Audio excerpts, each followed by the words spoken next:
A day in my life as a working student. Hi guys, ako nga pala si Ate Ken, ang probinsyano girl na tinangay ng habagat papunta dito sa Manila. For today's video, samahan niyo akong maglinis dito sa aking munting kwarto. Actually, kwarto to ng papa ko pero since wala siya dito, ako muna ang gagamit. So ayan po, pinalitan ko lang po yung widgets ko dyan kasi isang taon na po yung hindi nalalaban. Hala, hindi. Eme.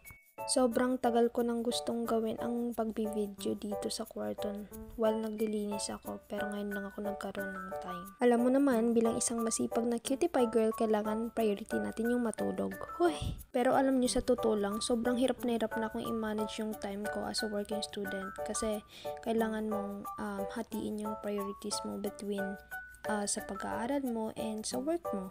Pero kinakaya pa naman ng ate nyo. Love lang, Alaksan. Sobrang thankful and grateful talaga ako kay Lord kasi if it wasn't His will, hindi ako makakarating dito. And so far, sobrang dami kong realizations in life. Sobrang dami kong natutunan and isa na dun yung sabi nila na kung mo susubukang lumabas sa comfort zone mo, hindi ka talaga mag-grow. And super glad kasi napunta ako sa work environment where toxicity doesn't exist. Yun naman talaga yung nagmamatter dun not just the income alone. Though the value of income does matter when it comes providing our needs because we need it. Basta wag lang nating kalimutan maging masaya. And mahalin mo yung mga ginagawa mo.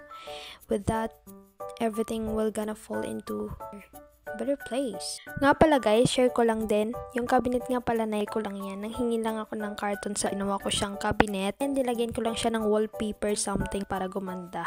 Ayan siya. And in fairness ha, full niya sa akin kasi kung ano-ano na lang pinaglalagay ko, yung list ko, yung mga bags ko, dyan ko pinaglalagay, and etc. Sorry sa kalat ko guys, lalo na yung mga parcel ko na nakatambak dyan. Nakakaloka pang mga parcel na yan kanina kasi pa isa-isa lang dumating. So, ang nangyari, taas baba ako. And okay lang sana kung nasa lang ako, first floor lang ako. Nasa fourth floor ako. Sobrang nangihina ng tuhod ng ate nyo. Hala, nag-grant. Huwag ganyan. Baka pagalitan tayo ng mga kapwa delivery boys. Boys? Sobrang nahihilig na talaga ako mabudol sa TikTok ngayon. Kasi natatamad na akong lumabas. Like, iniisip ko na mamasahe pa ako. Dito sa online shop, mag-check out ka lang online. Less hassle, di ba? And sa mga hindi nakakaalam, nagti-TikTok affiliate din pala ako. Baka naman, guys. Wala lang, just for fun.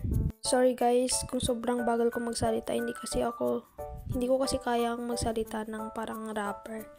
Parang nabubol kasi ako. And ayan, pinalitan ko lang yung mga curtains ko dyan. Mga curtains, madami ba? Madami ba yan? Isa lang yan. Huwag kang OA. Hala, nagalit.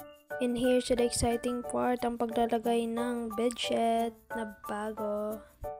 And yung bedsheet na yan yung no-lukot bedsheet na nabili ko lang din sa TikTok. And sobrang ganda niya kasi hindi talaga siya nalulukot kahit anong tumbling mo pa matulog.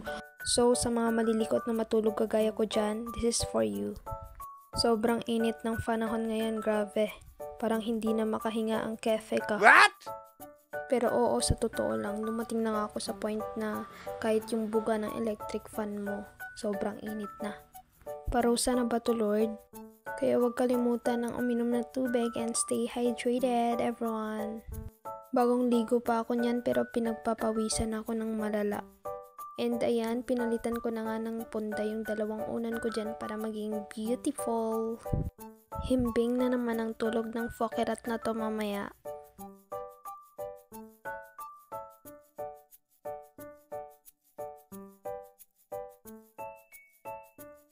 After ko nagpalit ng punda, tinopi ko na rin pala tong mga damit ko na akala mo kayo-kayan sa sobrang messable. Sobrang goboters yung atake niya, mga antika. Paano kasi kapag ka naghahanap ng susuotin, kailangan suotin lahat, isukat lahat. So ang ending, magubot na pudong balik, bisag baguhay pa nagpilo. Deserve. Hala, binuli yung sarili. And after nigawas na ko para magkuha og sandata ni Coco. So maura na akong trabaho the entire day. Nod-nod diri, nod-nod dito, kos-kos diri, kos-kos dito.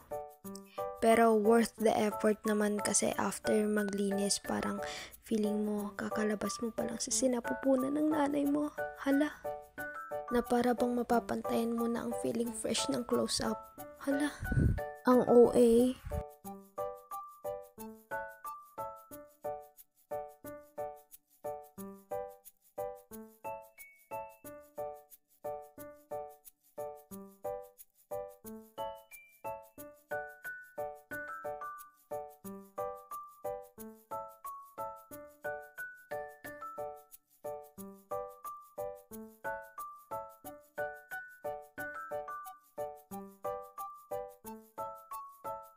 And after nag-spray lang ko air freshener. Charot. Murag true. And that's it for my vlog for today. Love lots.